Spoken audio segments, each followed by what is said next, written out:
세 번째 공부입니다. 기쁜 소식은 오늘 다 못할 것 같아요.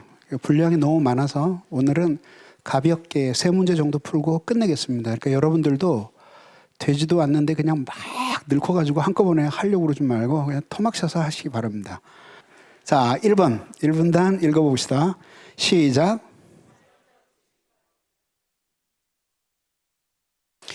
우리들이 흔히 사변적 지식 그러면은 쓸데없는 생각이라 이렇게 생각하고 싶은데 그렇지가 않고요. 이 사변적 지식은 자연적인 지식이에요. 그래서 사물의 인과관계가 뭐죠? 그 원인이 있어야 결과가 있다. 그리고 이 세상의 그 모든 사물들은 원인과 결과의 고리로 이루어져 있다고 보는 것이 뉴턴 이후의 세계관이에요. 그리고 그거는 아마 맞을 거예요. 그런데 문제는 뭐냐면 혹시 그거 아세요? 이제 우리가 소리가 이렇게 많이 소리가 발생하잖아요. 근데 이거를 모두 들을 수 있는 게 아니라 이렇게 되어 있는 거. 그러니까 이쪽에는 너무 높은 거, 그 다음에 여기는 너무 낮은 거예요. 그러니까 못 들어요. 요거를 가리켜서 가청대역이라고 부르는 거예요. 그러니까 들을 수 있는 대역입니다. 가청대역. 그것만 듣는 거예요. 그러니까 인간의 보는 것도 마찬가지고 느끼는 것도 마찬가지예요. 그래서 그 인간의 몸이 느낄 수 있는 감각의 폭이 있어요. 그래서 그 폭 안에서만 느끼는 거예요. 그러면 어떻게 돼요? 이쪽에 있는 것들은 못 들을 거 아니에요. 근데 실제로는 소리가 있단 말이에요. 그러니까 우리들이 원인과 결과라고 하는 그것이 우리가 이성의 범위가 미치는 한도 안에서 이성이 생각하는 그 원인과 결과의 관계의 고리로 계속 이어져 있는 것이 이 사물들의 체계라고 보는 거죠. 이런 사고에 아주 그 변혁이 일어납니다. 그게 뭐냐면 알버트 아인슈타인의 상대성 이론이에요. 뭐 얘기하면 너무나 긴데요. 간단하게 얘기하면 뭐냐면 우리가 모든 사물을 보고 그 다음에 시간을 재고 거리를 재고 하는 것들은 빛에 의해서 되잖아요. 그러니까 제가 여러분들에게 보이는 것도 빛이 있기 때문에 보이는 거잖아요. 그래서 옛날 사람도 어떻게 생각했냐면 아리스토텔레스 시대의 사람들은 눈에서 뭐가 막 나간다고 봤어요. 나가가지고 사물에게 부딪혀서 다시 돌아오기 때문에 이해한다고 봤는데 그건 전혀 아니죠. 그래서 빛이 있기 때문에 빛이 비침으로써 사람이 그걸 보는 거예요. 그리고 그것이 우리에게 전달됨으로써 어떤 사물의 크기나 모양, 색깔, 부피 이런 것들이 인식이 되는 거잖아요. 그래서 그렇게 해서 이제 우리가 보는 거거든요. 그런데 이 빛이 중력에 따라서 휜다는 것이 발견된 거죠. 그래서 예전에는 시간은 시간대로 논의하고 공간은 공간대로 논의했는데 이제 시간과 공간이 떨어질 수 없이 밀접하게 연관되어 있다 그래서 시공간이라고 얘기를 하는 거죠. 그래서 시간과 공간이 떨어질 수 없고 시간은 공간에 의해서 상대적인 것이 된다라고 하는 것이 상대성 원리예요. 엄청난 충격이었죠. 아인슈타인에는 그 이론이 옳다는 것을 사실 입증을 못했어요. 이론적으로 입증했는데 후에 천문학적인 관측을 통해서 그렇다는 것을 확인하게 된 거죠. 그게 첫 번째 변혁이었고요. 두 번째는 1927년도 그 이전에 이미 있었지만 1927년도에 솔베이지 학회에서 확정된 양자에 관한 이론을 통해서 새로운 세계가 발견된 거죠. 그게 뭐냐면 그 원자 이게 그러니까 그 분자 이후에 그러니까 원자 이하의 세계에서는 이게 우리가 사는 이 세계에서 통용되는 법칙과는 전혀 다른 법칙들이 적용되고 있다라고 하는 거. 그리고 그 법칙들 중에서 아주 일부분만 우리에게 알려져 있고 대부분은 안 알려져 있어요. 그런 것이 여러분들이 얘기하는 오늘날 뭐 양자 TV, 뭐 양자 들어가는 거 있잖아요. 그게 다 거기에서 나오는 거예요. 그래서 자기 부상 열차나 스캐너 이런 것들 양자 역학을 이용한 건데 그 원자 이하의 세계에서는 법칙 자체가 달라요. 그러니까 결국은 이 인과의 법칙이 뭐냐에 대해서 우리는 굉장히 융통성 있는 생각을 하지 않을 수가 없는 거죠. 앞서 뭐 얘기가 길어졌는데요. 어쨌든 사변적인 지식은 자연적인 지식이며 결국은 하나님이 자연 세계를 총괄하시는 하나님이 정해 놓으신 어떤 규칙이라 이거예요. 그리고 어떤 사물의 원인과 결과의 관계를 규정짓는 이것이 무엇인지를 알아내는 지식을 가리키는 거죠. 이거를 사변적인 지식이라고 부르는 거죠. 그런데 실천적인 지식은 뭐냐면 이거는 뭐 그 실천하는 요령인가 보다. 그런 의미에서 실천적인 지식이 아니에요. 개념 자체가.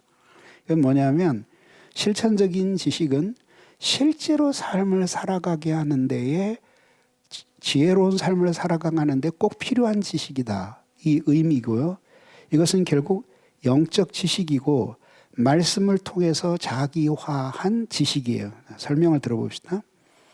사변적 지식인데 speculative knowledge예요. 이거는 이제 자연적 지식이고 사물의 인과라고 하는 것은 이렇게 쓰는데요.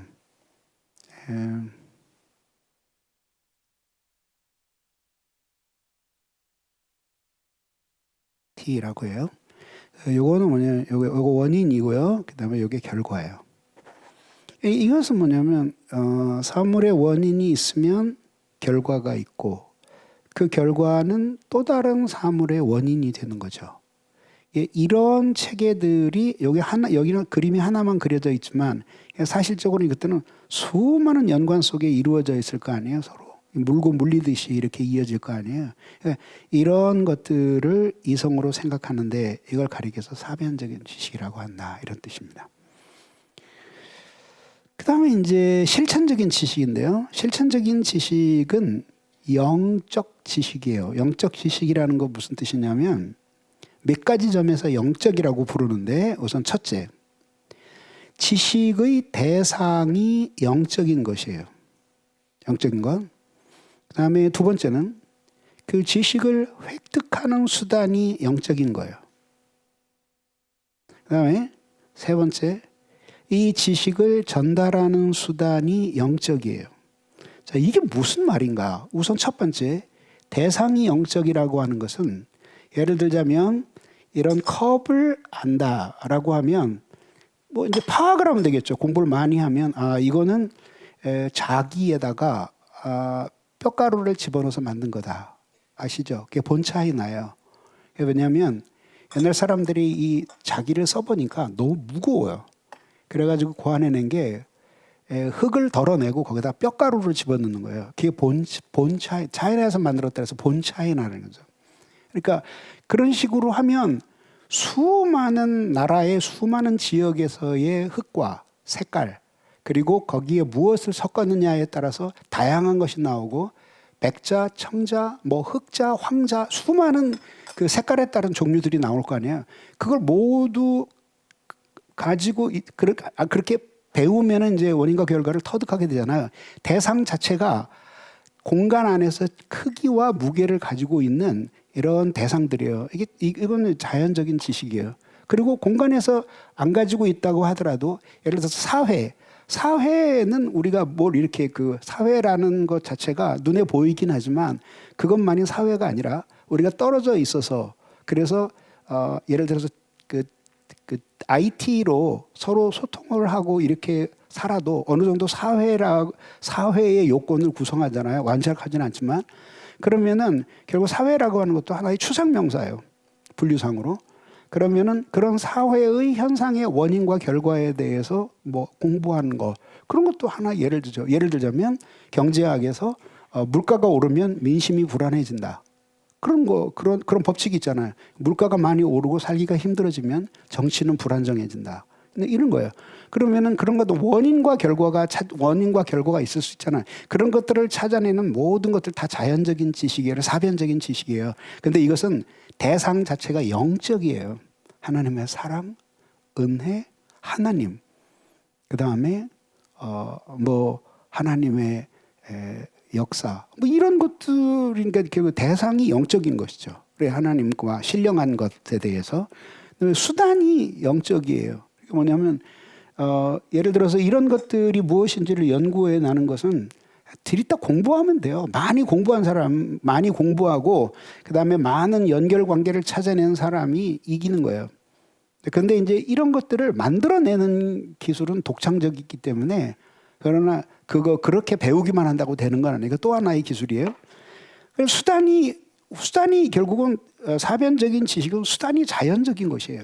그래서 결국 우리가 인간이 하나님이 주신 이성을 가지고 이것들을 파악하는 거예요. 그런데 수단이 영적이라는 것은 뭐냐면 그러니까 믿음과 직관 이런 거를 통해서 그 지식을 받는 거예요. 그러니까 하나님이 살아계시다는 사실은 누구에게 설득을 해서 무신론을 포기하게 할 수는 있지만 그렇게 지식으로 설명을 해서 성령의 역사 없이 믿음 없이 그것이 그 사람의 것이 될 수는 없어요. 그런 점에서 받아들이는 수단이 영적인 것이고 정달하는 것이 영적이다라는 건 무슨 얘기냐면 그런 초월적인 것들에 속한 지식은 성령을 통하지 않고는 알 수 없어요. 육으로 난 것은 육이고 영의 세계를 알 수 없어요. 그러니까 그게 바로 그 니고데모가 와서 그 혼란을 느꼈던 게 바로 그거잖아요.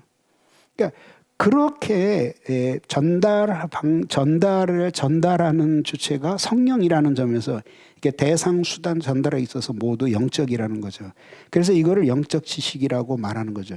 그 실천적인 지식이라고 부르는 것은 뭐냐면 잘 들어보세요. 어거스틴이 이런 얘기를 해요.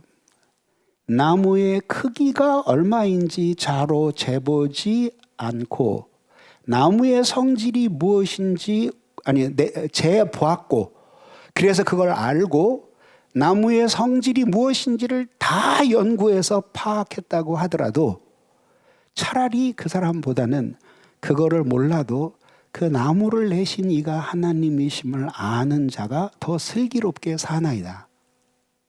그래요, 안 그래요? 그래서 공부를 많이 해야지만 예수를 믿을 수 있는 것은 아니에요. 그렇다고 안 한다고 예수를 잘 믿는 것은 더더욱 아니죠. 그렇죠? 우리는 항상 그렇게 생각하잖아요. 그러니까 그런 의미에서 이것을 실천적인 지식이라고 부르는데 이게 그냥 단순히 무슨 기술이다 그렇게 생각하시면 안 돼요. 그게 아니라 영적 지식이에요. 그러니까 이게 있어야지만 이게 프랙티컬이라고 하는 것은 뭐냐면 하나님 앞에서 인생을 행복하게 살아가는 거예요. 그게 프랙티스예요. 그래서 그렇게 그것을 우리가 실천적인 지식이라고 부르는 게 개념을 분명히 해야 돼요. 그래서 결국은 신앙으로서 초월적인 사물을 아는 지식, 초월적인 사물은 하나님. 그리고 개념도 그 속에 들어가요. 사랑, 은혜, 그 다음에 감사, 뭐 이런 것들을 아는 거죠. 그 다음에 이 특징이 뭐냐면 영적이고 경험적인 결과를 자신에게 적용한 거예요. 그래서 사실은 자연적이 이런 것이 뭘로 이루어지는지를 잘 알고 있으면 모르는 사람보다 재밌잖아요. 왜 이렇게 보면서 이거 똑같이 시장에서 사온 뭐 잔이구만 그러지 않고 사람 만져보고 심지어는 이렇게 두드려 보면서 이거 본 차이 나네. 뼈가 섞인 거네. 이거는 영국산 토질이네. 영국산 규토네. 이거는 남미 쪽에서 나는 재질이네. 그리고 이 금박은 이거는 처음에 언제 생겼는데 성분이 뭐고 이런 걸 알고 있으면 재밌잖아요. 근데 몰라도 인생 사는 데 있어서 별로 큰 문제 없어요. 그냥 여기다 물 따라주면 마시면 돼요. 뭘 그렇게 따져요. 그렇죠? 근데 그냥 알면 재밌지 않아요? 뭐 그렇게 해로울 건 없잖아요. 뭐 재밌게. 그래서 보면서 이런 거 모르는 사람들은 보는데 야 이건 정말 신기한 건데 그러면 모르는 사람은 가만히 앉아 있잖아요. 근데 아는 사람은 이게 왜 진귀한지를 설명하는 거죠. 그러니까 그럴 정도지 인생 사는데 큰 영향을 끼치는 건 아니에요. 그러나 어떤 것들은 영향을 끼칠 수도 있죠. 예를 들자면 우리 할머니 하시는 말씀이 늘 할아버지 원망하실 때 한마디씩 하는 거예요. 6.25 때 산에 데리고 와서 할아버지가 배가 고프다고 야 우리 저기 버섯을 끓여 먹자. 그리고 버섯을 막 땄는데 그냥 기분 내키는 대로 따신 거예요. 그걸 온 가족이 먹고 독버섯을 먹고 죽을 뻔한 거예요. 이럴 경우에는 어때요? 모르는 거하고 아는 것 사이의 차이는 어마어마한 거죠. 잘못하면 목숨이 오갈 수도 있는 거죠. 예. 그래서 이 사변적인 지식을 무시할 수는 없어요. 근데 그거는 사실은 자기 자신에게 적용한 건 아니에요. 그냥 객관적인 지식이죠. 근데 이거는 자기에게 적용한 지식이에요. 그래서 말씀을 통해 획득하여서 자기가 소화해낸 지식이에요. 그래서 이거 성령을 통해서 전달되는 거죠. 그래서 성령은 결국 성령은 좋은 것, 아름다운 것을 가르쳐주고 그것이 하나님임을 깨닫게 해주시는 거죠. 그래서 결국은 이렇게 깨닫게끔 그렇게 하면서 하나님이 얼마나 아름다우신 분지를 깨달으면서 인간이 하나님 앞에 은혜를 경험하게 되는 거죠. 이 실천적 지식은 매우 매우 중요한 거예요. 그러니까 예를 들어서 이런 거잖아요. 저도 들은 이야기인데 초대교회 때 한 선교사가 그래도 한국말을 잘 했겠죠. 그래서 수염을 이렇게 기르고 긴 담뱃대를 빨뿌리를 빨고 있는 할아버지에게 전도를 했어요. 그러니까 성경을 가지고 전도를 했더니 그렇게 복잡하게 얘기지 말고 이게 뭘 얘기하는 거예요. 그리고 쭉 설명을 했더니 이 선비가 무릎을 치면서 인간 사는 도리가 여기 있네. 그리고 예수를 믿기 시작해서 아주 훌륭한 그리스도인이 됐다는 거예요. 그런 거는 순간에 말하자면은 그렇게 해서 그가 하나님의 뜻대로 살면 그 실천적인 지식이 풍부한 거죠. 그래서 우리 주위에서도 보면 옛날에 예수 잘 믿는 할머니들, 할아버지, 특히 할머니들이 많잖아요. 권사님들. 뭐 별로 지식은 아는 거 없고 어떤 때는 뭐 좀 약간 성경 해석도 이상한 것 같고 그래요. 근데 아주 하나님을 사랑하고 열심히 믿잖아요. 그런 사변적인 지식은 별로 없어서 촌스러워도 실천적인 지식이 많으니까 자식들을 다 올바르게 키우고 당신 자신도 올바르게 살고 하나님의 품에 안겨서 죽는 거죠. 그 다음에 두 번째 문제입니다. 읽겠습니다. 시작.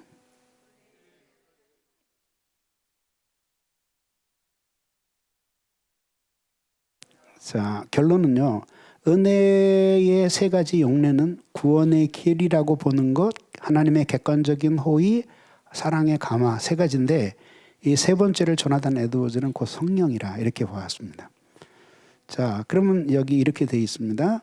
자, 여기에서 세 가지 의미예요. 자, 이거는 구원의 길에 대한 설명이에요. 그래서 어떻게 될까요? 예. 이렇게 줄을 그으면요. 요거는 말하자면 우리 안에서 일어나는 일이고요. 우리 안에서 요거는 우리 밖에서 일어나는 일이에요. 우리 밖에서 그럼 설명할게요. 첫째는 디도서 2장 11절에 말한 바와 같이 모든 사람에게 구원을 주시는 하나님의 은혜가 나타났다라고 할 때는 이게 그리스도 예수를 통해서 우리에게 주어진 구원의 길이에요. 그 받아들이고 안 받아들이고는 상관없이 예전에는 구원을 받을 수 없는 사람들에게 구원을 받을 수 있는 길을 주셨다고 하는 것, 이것을 은혜라고 부르기도 하고요. 두 번째는 가치가 없는 죄인에게 베푸시는 하나님의 객관적인 호의예요. 예를 들자면 로마서 3장 24절에 그리스도 예수 안에는 속량으로 말미암아 하나님의 은혜로 값없이 의롭다 하심을 얻은 자가 되었느니라. 여기에서 이야기하는 속량은 이렇게 쓰는 거거든요. 착할 양자고요. 속할 속자예요. 이건 결국은 노예제도의 그림을 가지고 있는 거죠. 몇 번 설명했어요. 그래서 길거리 노예시장을 지나가다가 노예가 그 채찍질 당하는 걸 보면서 부자가 돈을 대신 지불하고 그들을 사서, 그래서 자신은 그 노예를 원하지 않고 자유인으로 풀어줄 때 그 행위를 속량이라고 부르는 거예요. 어려운 말이죠. 속량이라고 부르고 그들을 노예에서 자유인으로 속량시키기 위해서 지불한 돈을 속전이라고 부르는 거예요. 그러면 이런 노예제도의 그림을 가지고 있는 거예요.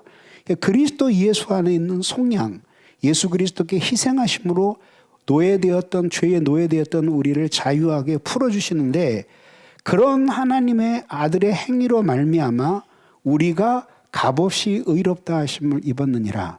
그게 하나님이 자격이 없는 우리에게 베푸시는 하나님의 객관적인 호의예요. 요거는 뭐냐면 우리 안에서, 이 두 가지는 우리 바깥에서 일어나는 거예요. 우리 안에서 일어나는 거야. 우리 안에서 결국은 하나님의 사랑의 감화가 우리 안에서 일어나는 것. 이것이 바로 은혜의 세 번째 용례예요. 그래서 한 번째, 두 번째, 세 번째예요. 그래서 압도적으로 이 세 번째가 아주 많고요. 두 번째도 많고 첫 번째도 나와요. 그래서 우리들이 이 은혜라고 이야기할 때 이 은혜가 이 세 가지 용례 중 어디에 해당하는 것을 염두에 두고 설교를 듣거나 책을 읽어야 되는 것이에요. 그 다음에 3번까지 하겠습니다. 읽어보겠습니다. 시작. 결론적으로는요, 하나님을, 이 정동을 통해서, 이 정동은 이렇게 쓴다고 말씀드렸죠. 그래서 정이 출렁거리듯이 움직이는 거예요. 자, 그리고 그 정동을 통해서 하나님을 사랑하게 되고 하나님의 아름다움을 보여줄 때에 정동이 일어나게 되고, 그 다음에 그것은 사랑의 감화를 일으켜서 1번, 2번, 3번의 순서로 이어지게 되는 것이에요. 자, 이거 설명하고 마치겠습니다.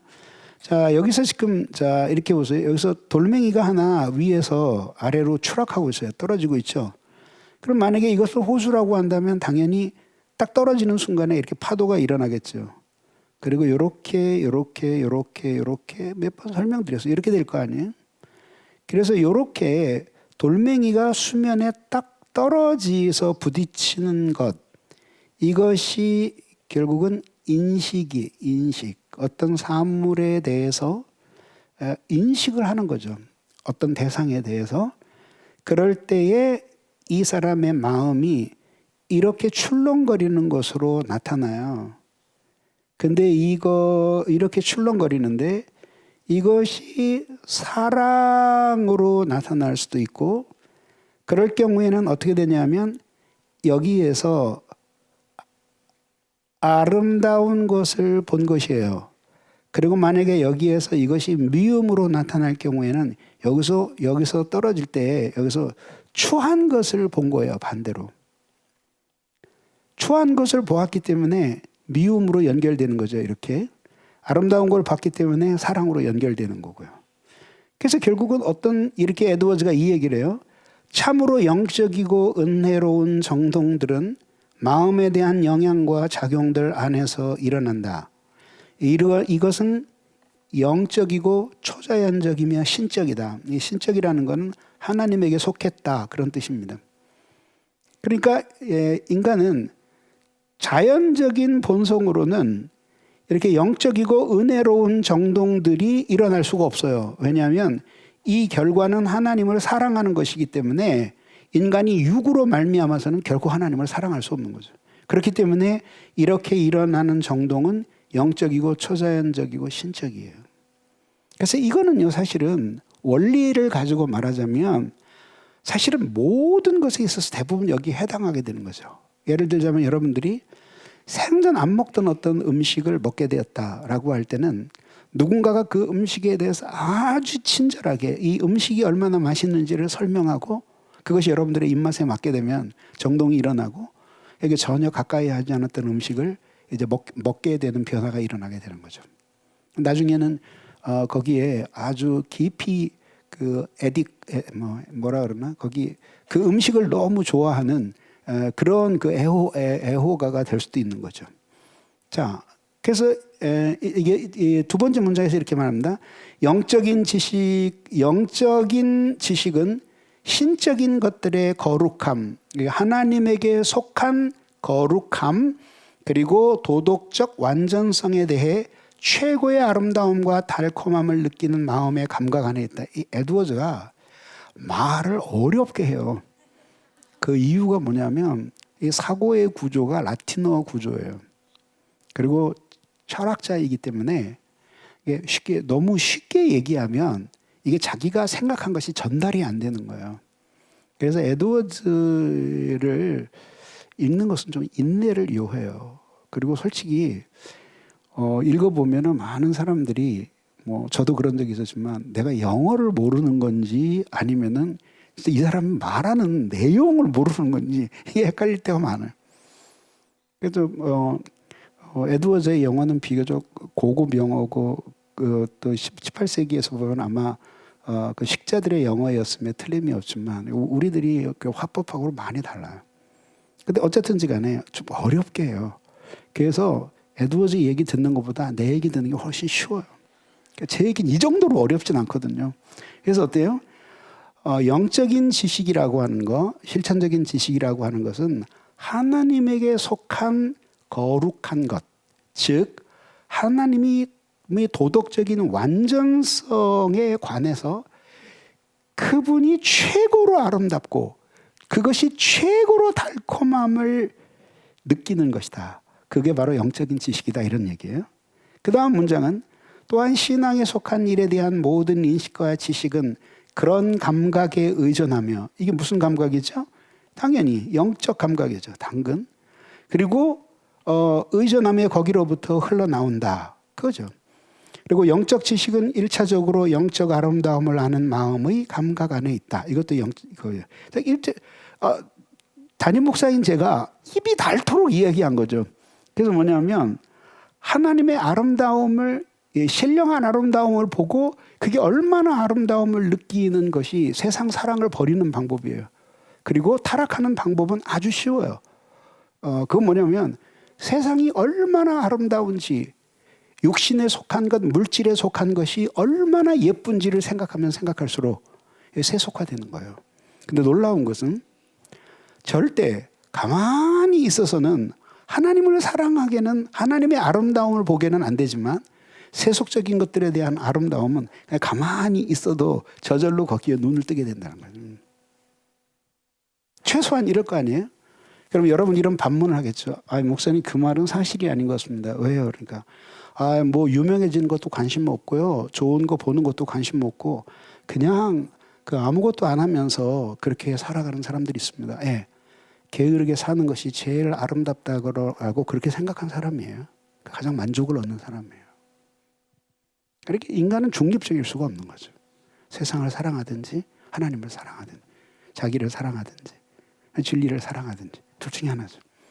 그 다음에 세 번째 문장은 영적으로 조명된 자는 하나님이 거룩하시며 그 거룩하심은 선하다는 사실에 대해 이성적으로 믿을 뿐 아니라 그의 거룩하심을 사랑하는 감각도 갖는다. 그렇죠. 아주 쉽죠. 하나님이 영적으로 조명된 사람은 하나님이 거룩하시고 그 거룩하심은 선하다는 걸 깨닫는 거죠. 그런데 이런 걸 못 받은 사람은 하나님의 거룩하심에 대한 이야기를 들으면서 아주 하나님이 잔인하다라고만 생각하는 거죠. 그렇게 거룩하심을 진정으로 느낄 뿐만 아니라 자기도 그렇게 거룩해지고 싶다라는 마음을 갖게 되는 것이에요. 3번까지만 하겠습니다. 수고하셨습니다.